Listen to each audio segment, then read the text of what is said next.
So fear is that thing that every time you're this close to getting exactly what you want, you self-sabotage.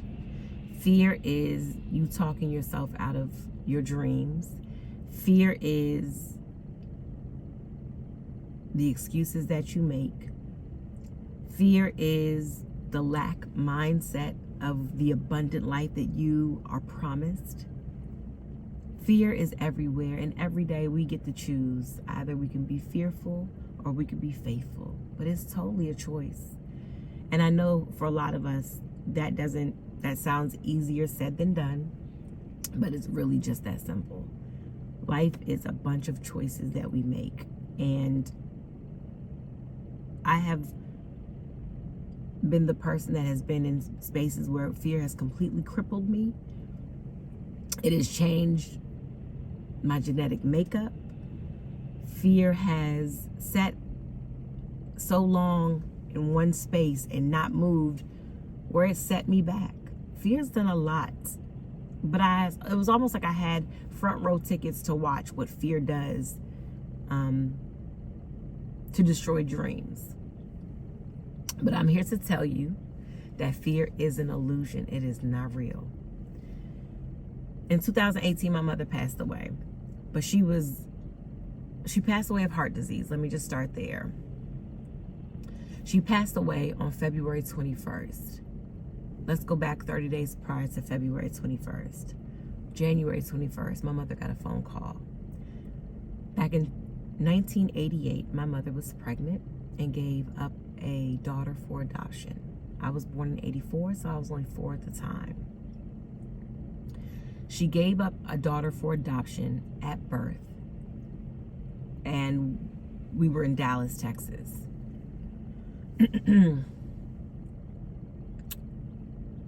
When my mom got that phone call in 2018, January 21st of 2018, as excited as I was, I knew about it, and I'll go on more about that story in a moment, or I could save it for another video if you guys are interested to hear more.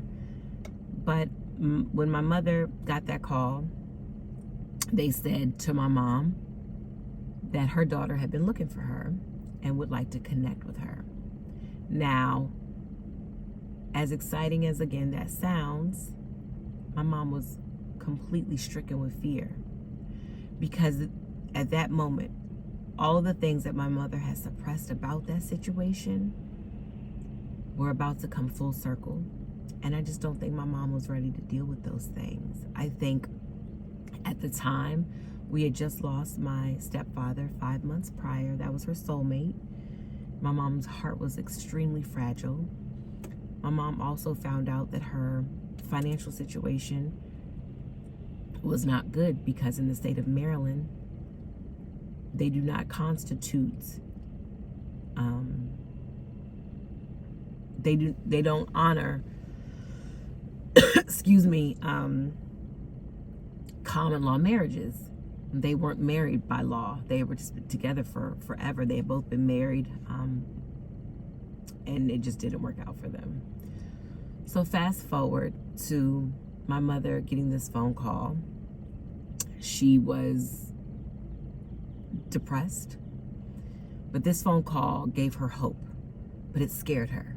The fear, that feeling returned in her body. She never told me this, but I know my mom.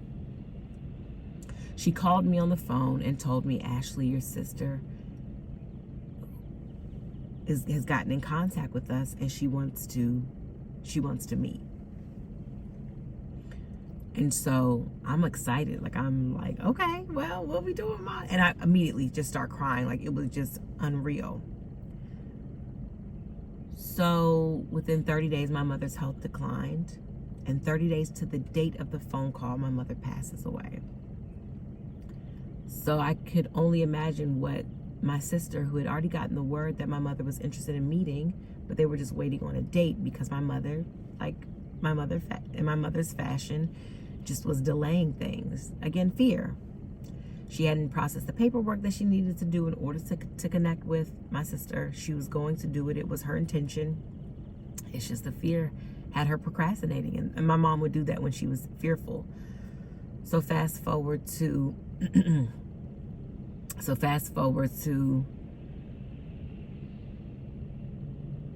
February 21st, my mom passes away of heart disease.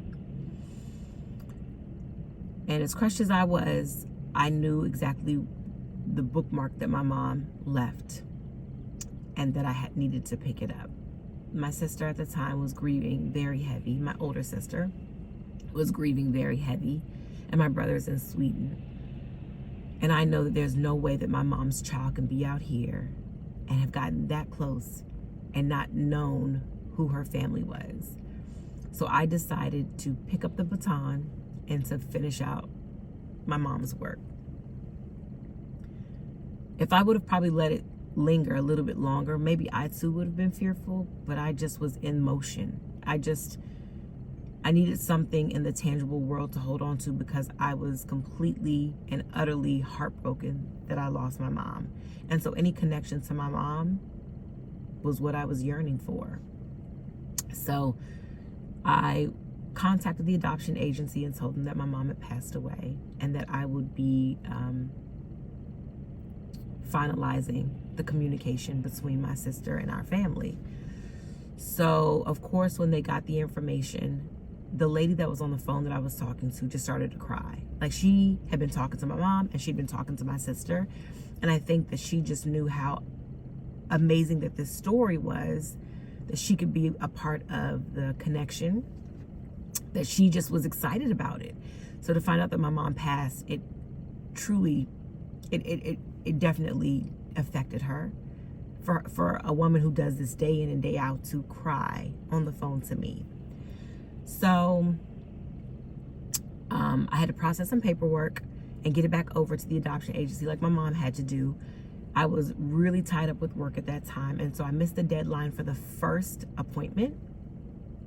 And when I talked to the adoption agency, they said, we only have one more window, and we have to schedule a meeting because I have to give you a psychiatric evaluation to make sure that you guys truly understand the magnitude of what you guys are walking into with the adoption process and the revealing of this information. And so I was like, all right, sign me up. What dates do you have available? And she responded to me, the next date and the only date I have available until the end of May is 4/20, which is April 20th. That's my mother's birthday. And so I immediately, a tear dropped from my eye, and I agreed. I said, I'll take it. Let's do it. So the day comes, 4/20 comes. It's my mom's birthday. I wake up very, very emotional. I jump on the call, and I finished out the process with the evaluation. She signs off on everything, and she gives me my sister's email address. She says, it is my recommendation that you contact your sister via email. Allow her time to process and allow her time to get back with you. The last thing you want to do is to be pressing with this.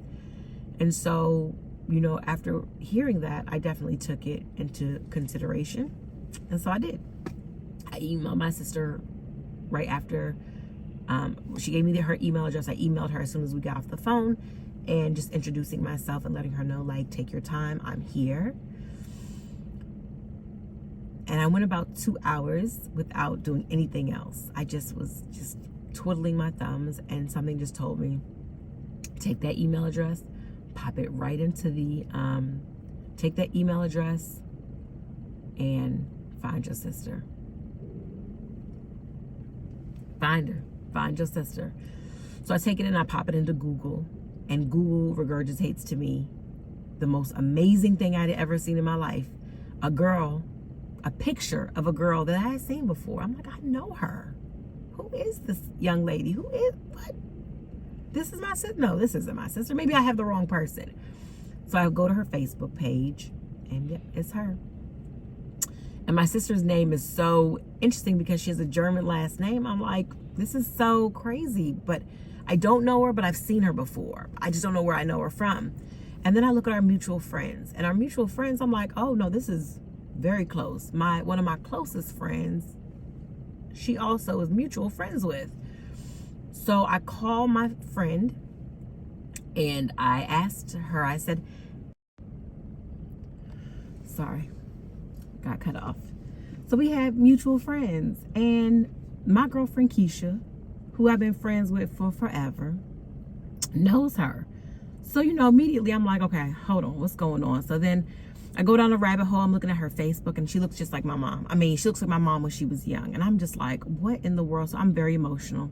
I call my girlfriend Keisha, and I say, Keisha. She answers the phone. And I'm like, Keisha, I was like, let me ask you a question. How do you know Anna? And she's like, Anna who? And I said, Anna Loshner. She said, Anna Mia? I said, yes. She says, oh, Anna. She was like, you know Anna Ashley. She's like, she works with, she said, I believe she works with Hennessy now, but she was doing grooming for a while. Why? What's up? I said, well, I don't know how to say this, but that's my little sister. And she's like, huh? What? I said, well, there's something you don't know. But my mother gave up a child at birth in 88. And that's her daughter. And my friend was just like, oh no, there's no way, Ashley. Are you serious? She was like, remember that job that I called you out to do in Houston? And I was just like, yeah. She was like, that job? Anna worked that job. And I couldn't work the job because I was on the road. I ended up having to work with another artist on the road. And so I was just like, are you kidding me? She's like, yeah. She's like, actually, y'all were actually going to share a room together. I was going to have y'all share a room because I was going to be assisting Keisha on the job. So I was like, how weird would that have been? So super emotional at this point. I also see another person that is connected to my sister that I know, and I see them in pictures together, like they're really good friends. So I'm like, okay, I'm going to contact him, not knowing how close they were, but I hit him up, and I remember sending him a message and just saying, hey, when you get a chance, can you please give me a call? So he calls me, and I'm talking to him. His name is Richard. And I'm talking to him, and I'm just like, I don't know how to say this, but how do you know Anna? And he was like, that's like my best friend. Why? What's up? And I was like, well, that's my little sister. And he's just like, wait, what? And I'm like, yeah, I don't really. He's just like, Ashley, I like, hold on one second. And so he got emotional, and he was just like, you don't get this. I was the person that your sister was with when she found out that your mom passed away. She was this close to meeting her mother, and she passed away. And so I'm like, that was you? He's like you're that person for her? And he was like, yeah. He's like, I gotta call her right now. So he hangs up the phone and he hits her up. And that's where it starts. I didn't want that to be, I wanted her to get the email first so that she was braced for it, but this is just how life works. So he gets in contact with Anna, and then I get a call from Anna.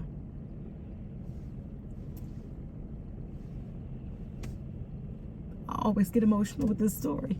Every time I try to get through it and not get emotional, it's so funny, but we stayed on the phone for about 2.5, 3 hours talking on our mother's birthday. And I just thought that was just so divine. So from there, it wasn't that we had one friend in common. When I tell you, when I looked at her page and I told you I knew her from before, I knew her because we had over 50 mutual friends at that point in common. And so I was just like, hold on, wait a second. What is happening? But because I knew our mother, I had to let her know that this is just how it is. Like, nothing from this point forward is random. Nothing is normal. Everything about this is going to be supernatural from this point going forward. And that is just the beginning of our story. It's so deep that I'm excited to tell more But the moral of the story is that fear, in one story that I just told just now, I showed you two sides of fear. Fear that my mother had, so crippling that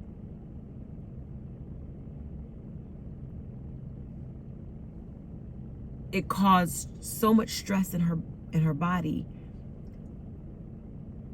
that was a part of what happened in her final days. It was just stress and fear of what she didn't want to confront, right?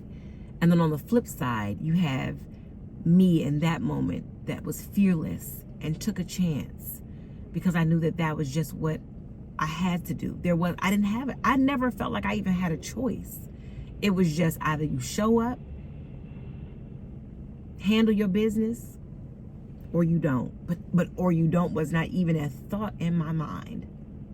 So that is my story.